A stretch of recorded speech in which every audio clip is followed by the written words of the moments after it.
प्रहरी को बच्चा भर्यो भने इनको बच्चा भए मेरो बच्चा भए इनको अनि म नभएको भए त यिनीहरूले त पठाइदिन्थ्यो। यादव जी भन्छन् हमको लाश कैसे भी दिला दीजिए बच्चा भनेर रोएर बसेको छ। म त लाश नलिने पक्षमा यस्तो भइसक्यो। अब म लाश नदिलाऊ मै दोषी हैन, कसरी नदिलाऊ रोइरहेछ लाशको लागि। मेरो बच्चा मरेको लाश त दिलाइदेऊ भनेर रोइरहेछ यादवजी।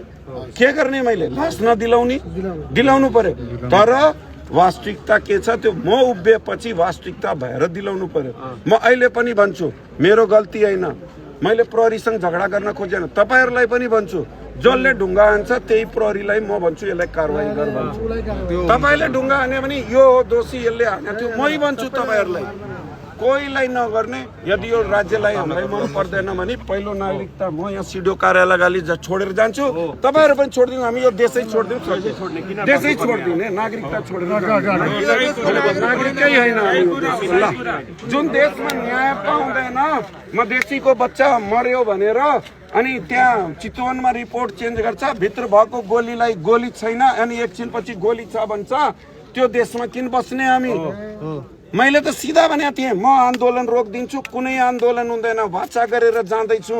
गाउँभरिमा कुनै आन्दोलन कसैले बोल्न दिँदैन। युद्ध कहिले पनि देशको लागि कुनै पनि राष्ट्रको लागि होइन राम्रो, तर जब रिपोर्ट चेन्ज गर्छ भने बोल्ने कि नबोल्ने? भोलि किडनी निकालेर बेच्दिन्छ यहाँ त थाहा नभएको मान्छेको।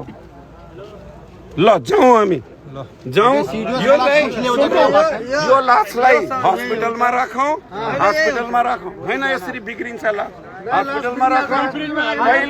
पहिलो नागरिकता म तपाईलाई छोडेर जान्छु, हामी यो देशको नागरिक होइन। ल जाउँ जाउँ।